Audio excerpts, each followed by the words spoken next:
자, 오뚜기 널빤지 깡소주 아니고 강소주. 그죠? 늙음악 곱백이 아니고 아까 곱은 뜻이 있기 때문에 빼기 적는다고 했죠. 자, 넙따라타가 아니라 아까 널따라타 앞에 걸로 소리 나면. 자, 그 다음에 한자 단어일 때 아까 그 치과 방금 앞에서 본 거 뭐 아니면 이제 뭐 화병이 도지다, 치과에 가다, 뭐 이런 거 전부 다 한자 단어이기 때문에 시옷 받침을 안 붙인단 말이에요. 그런데 자 여기요 새빵, 택간, 곡간, 착간, 숫자, 회수는 아까 봤듯이 예외라서 따로 붙이는 거죠. 얘는 예외니까 따로 외워주시고요. 이 6개를 제외하고는 한자 단어엔 아무리 된 소리로 발음돼도 시옷을 안 붙이죠. 바로 용언의 활용. 용언이 관형사와 함께 가장 빈출품사기 때문에 자 치르다도 마찬가지죠. 치르 어간 뒤에 과거 시제 다를 한번 붙여볼게요.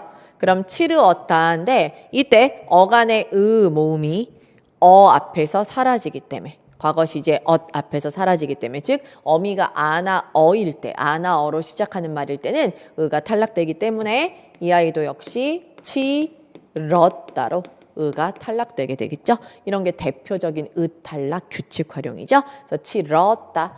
그 다음에 르블 규칙. 르블 규칙은 뭐예요? 어간의 끝에 르가 어간의 맨 끝이 르자로 끝나. 근데 모음 어미를 만나면 르가 없어지면서 리을이 2개 생기는 거죠. 그래서 흐르다 같은 경우는 흐르어 하면 모음 어미 앞에서 리을이 2개 생겨서 흘러. 그죠? 빠르아 해도 역시 똑같아요. 모음 어미 앞에서 리을이 2개 생기면서 빨라 이렇게 흘러 빨라 이런 식이 되겠죠. 자, 그다음 우불규칙.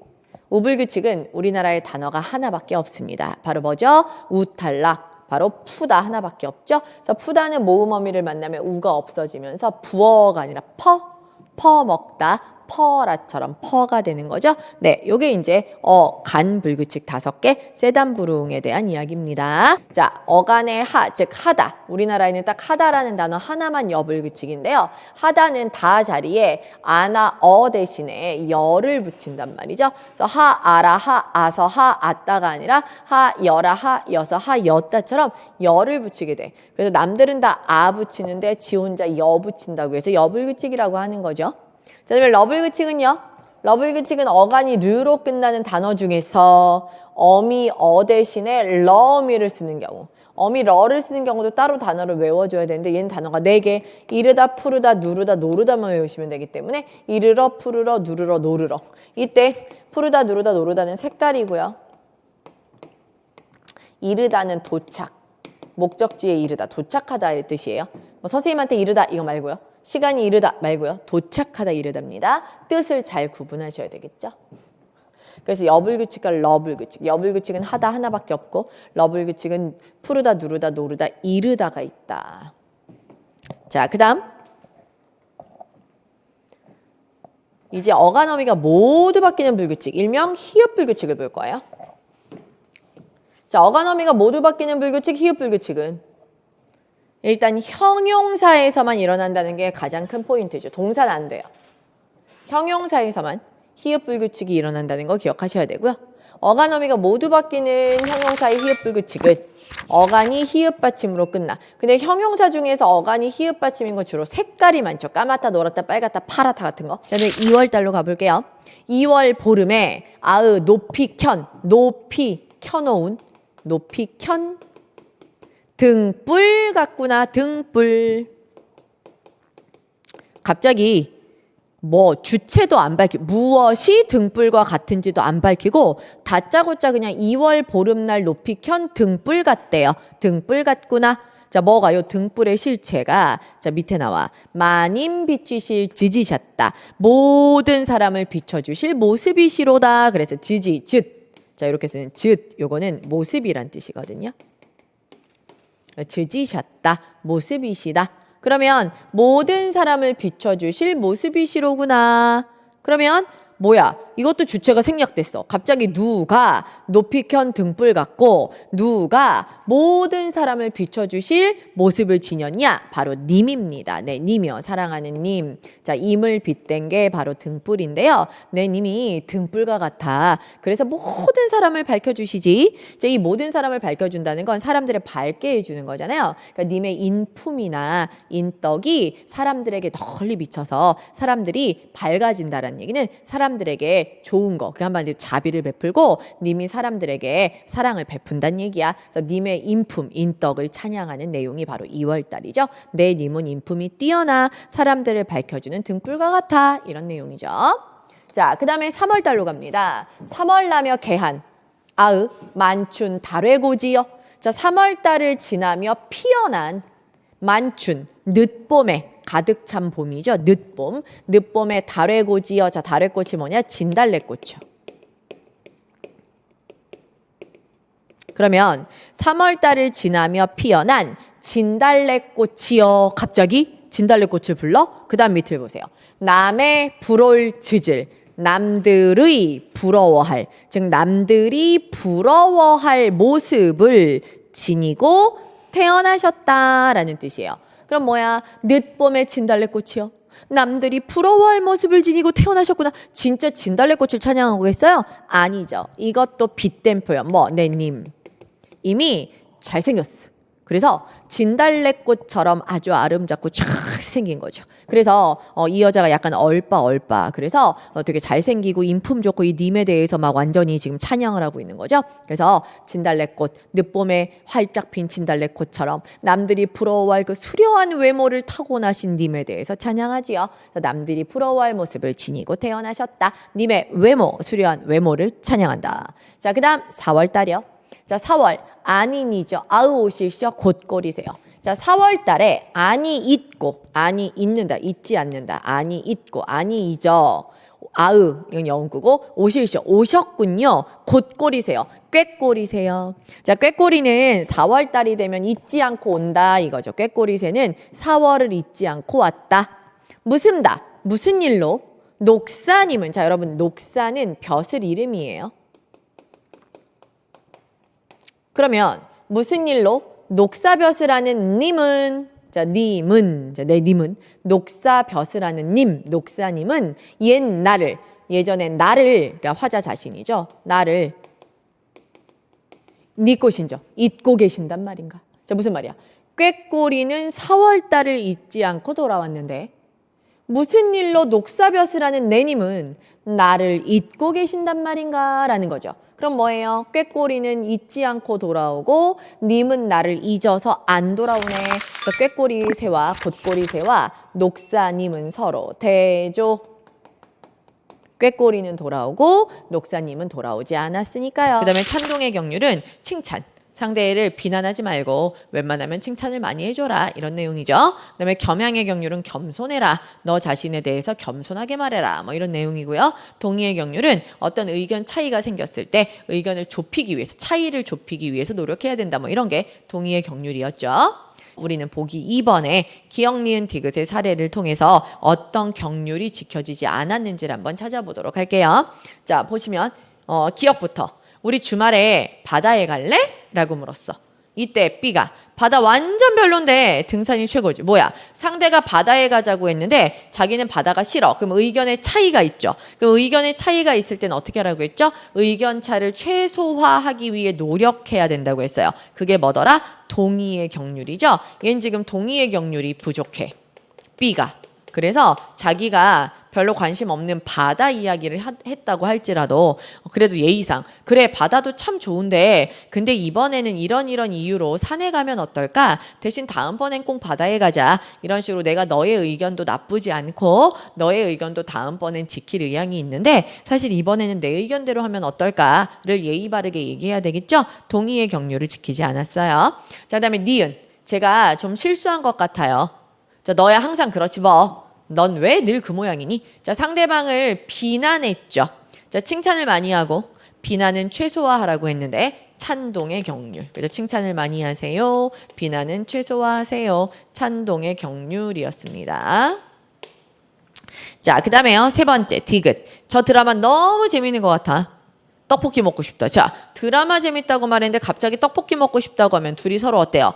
전혀 다른 이야기, 동문서답하는 거야? 지금 서로 다른 말 하는 거야? 왜 대화를 나누고 있는데 주제가 통일되지 않지? 자, 화제와 관련된 말만 해야 된다. B는 A가 말한 것과 전혀 상관없는 답변을 했어요. 이게 바로 뭐죠? 관련성의 경류를 위배한 거죠. 자, 그래서 답에서 찾으면 몇 번? 1번이 되겠죠. 그다음에 3번. 영어의 라이스에 해당하는 개념에 우리말은 모, 벼, 쌀, 밥 등 세분화된다. 왜? 영어는 뭐 밥문화가 아니다 보니까, 즉 영어권 사람들은 밥 먹고 사는 사람들이 아니다 보니까 그냥 뭐 쌀은 쌀이야 정도지만, 우리는 심었을 때, 다 자랐을 때, 추수했을 때, 익혔을 때의 말이 다 다르죠. 우리 문화, 밥문화기 때문이죠. 이런 우리 문화가 반영된 언어인 거 맞아요. 자, 한국 사람들은 산도 파랗다고 하고 물도 파랗다고 하고 나무도 파랗다고 하며 보행 신호에 녹색 등도 파랗다고 인식한다. 인식이란 말 꼭 집어넣을게요. 자, 그래 이제 여러분이 명확하게 풀 수 있어? 자, 한번 해볼게요. 그러면 언어가 사고에 영향을 준 사례니까 언어 때문에 사고가 바뀌는 거잖아요. 그럼 보세요. 자, 파랗다 파랗다, 사실은 산, 물, 나무, 보행신호의 신호등 다 다른 종류잖아. 실제적으로는 다른데 모두 뭐라고? 파랗다고 인식한다고 했잖아요. 그 말은 무슨 말이에요? 실체가 다른데 인식이, 말 없은 청산이요, 태 없은 유수로다. 자, 말이 없는 것은 푸른 산이요, 모양이 없는 것은 흐르는 물이로구나. 값 없은 청풍이요, 님자 없은 명월이라. 값이 없는 것은 맑은 바람이요, 주인이 없는 것은 밝은 달이로구나. 자, 그럼 여기서 청산, 유수, 청풍, 명월 전부 어때요? 주인 없고, 모양이 없고, 또 말이 없고, 값이 없는, 그냥 있는 그대로의 자연이란 말이죠. 자, 얘네가 있어. 근데 뭐뭐요, 뭐뭐로다. 뭐뭐요, 뭐뭐로다. 일단 대꾸법 패턴 같은 거 2번 반복했죠? 그래서 청산이요, 유수로다.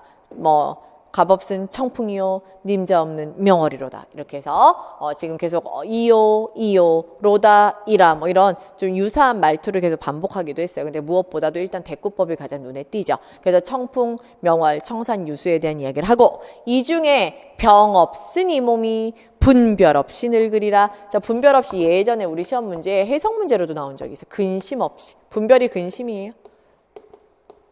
이 자연 가운데 병 없는 내가 근심 없이 늙어가고 싶구나 그랬어요.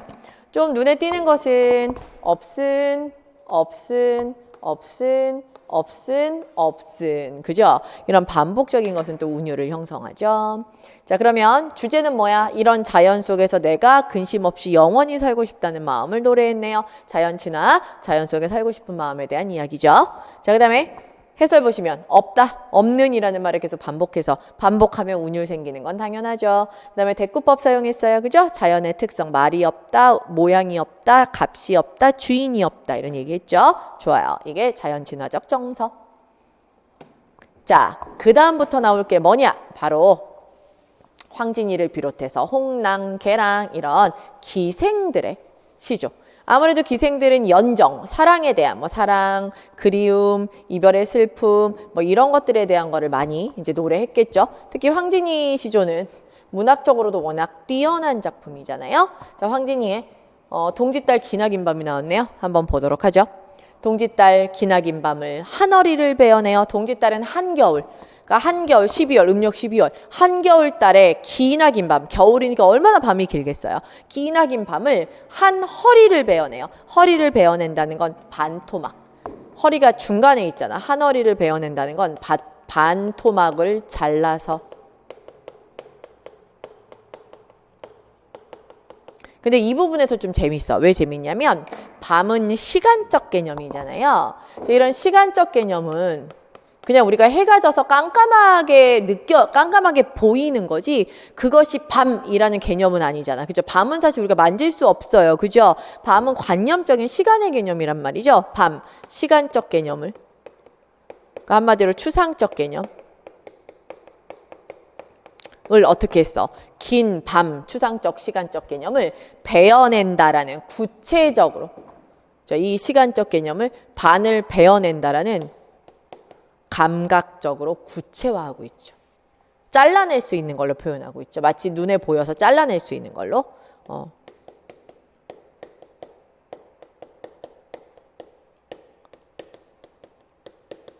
감각적으로 구체화했습니다. 아주 추상적인 개념인 시간을 감각적으로 잘라서 반토막을 자른다는 것으로 구체화했어요. 자, 이걸 우리가 뭐라고 부르냐 하면요. 요런 밤을 잘라서 반토막을 내가 잘라낸다. 이런 걸 관념의 구체화라고 해요. 관념적인 것을 감각적으로 마치 실제 하는 것처럼 구체적으로 표현했다고 해서요. 이 부분이 황진희 시조선 되게 유명하죠. 자, 아무튼 그래서 밤을 잘라내서 춘풍 이불 아래 서리서리 넣었다가, 춘풍은 봄바람이잖아요. 그러니까 봄바람처럼 따뜻한 이불을 의미하겠죠. 따뜻한 이불 속에 서리서리 넣었다가, 서리서리가 정확하게 어떤 모양인지 모르겠지만 모양을 흉내낸 말은 맞아요. 음성상징어는 맞아요. 반토막을 자른 것을 집어넣는 모양이니까, 그죠? 자, 서리서리 넣었다가 어론님 오신 날 밤이어든 정든 서방님이 오신 날 밤에 구비구비 펴리라. 역시 구비구비도 음성상징어죠.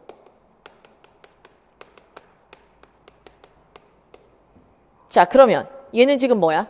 내가 혼자 있는 동짓달의 긴 밤을 잘라. 그래서 따뜻한 이불 속에 보관했다가 님이 오신 날 밤이 되면 그걸 펼칠 거야. 자, 밤이 두 번 나왔어요. 자, 위에 있는 밤은 님이 없는 나 혼자의 밤이고요. 밑에 있는 어론님 오신 날 밤은 미래 님이 오는 내가 기다리는 시간이 되겠죠.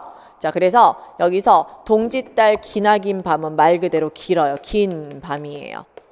근데 어론님 오신 날 밤은 짧은 밤이죠. 이게 왜 짧은 밤이라고 알 수 있냐면, 그래서 긴 밤을 반토막 잘라서 님 오는 날 밤에 붙인다는 얘기가, 구비구비 편다는 얘기가 무슨 말이야? 이 시간은 더 있었으면 좋겠고 이 나 혼자 있는 시간은 줄었으면 좋겠다는 뜻이잖아. 그러니까 미루어 볼 때 이거는 긴 밤이고 이건 아주 짧게 느껴지는 밤이란 말이죠. 그래서 나 혼자 있는 밤과 님이 온 밤이 서로 사실은 길이 면에서, 느낌 면에서, 느껴지는 그 시간의 길이 면에서 대조적이죠. 그죠? 나는 나 혼자는 길고 님이 오는 밤은 짧으니까요. 뭐 이런 것도 같이 기억해 주시고요. 그다음에 또 특징적인 거는 뭐냐면, 여기 동지는 한겨울 음력 12월이니까 차갑잖아요. 차가움.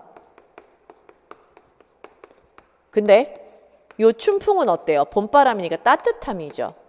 얘네도 일종의 대조가 될 수 있죠. 차가움과 따뜻함의 대조가 될 수도 있잖아요. 그죠? 길고 짧고도 되지만 차갑고 따뜻하고도 있죠. 그죠? 이렇게 뭐 다양하게 어떤 감각들이 대조를 이룬 부분도 찾을 수 있고요. 그래서 워낙 이 작품이 여러 가지로 뭐 관념의 구체화도 그렇고 여러 가지로 표현이 뛰어난 작품이 되는 거지요. 자, 해설 한번 볼까요? 주제는 정든님을 그리워하는, 그죠? 그런 기다리는 마음, 애틋한 정, 그게 황진희 시조의 주제고요. 그 다음에 갈래는 당연히 평시조인데, 이게 이제 연정을 노래했다. 즉 애정을 노래해서 우리가 흔히 연정가라고 하는데, 이 지금 우리가 살펴볼 이 기생들의 노래는 전부 연정가가 되겠죠. 자, 해설 보시면 시간이라는 관념적 대상을 시각적으로 형상화하였다. 아까 배웠고요. 서리서리 구비구비 음성상징어 사용해서 여성의 섬세한 감각을 효과적으로 표현했고요. 그리고 빼어난 문학적 기교로 애틋한 정서를 효과적으로 형상화하여 예술성을 확보하였다. 이와우 흩뿌릴째 울며 잡고 이별한 님, 배꽃이 비처럼 흩날리는 날 울며 붙잡고 이별한 님. 자, 아까도 우리가 고려 말에 시조할 때 이화의 월백하고 할 때 이화가 나왔잖아요. 여기 또 나왔네요. 배꽃, 봄이에요. 근데 비우, 배꽃비야. 이게 무슨 말이야? 배꽃이 비처럼 떨어지는 거니까 배꽃이 진다는 얘기죠. 배꽃이 질 때. 그게 배꽃비가 흩뿌릴 때야. 배꽃이 질 때. 그러니까 봄이겠지. 늦봄이겠지. 자, 배꽃이 질 때 늦봄에 울며 잡고 이별한 님. 자, 님하고 이별했어. 추풍낙엽. 추풍낙엽이 뭐예요, 여러분?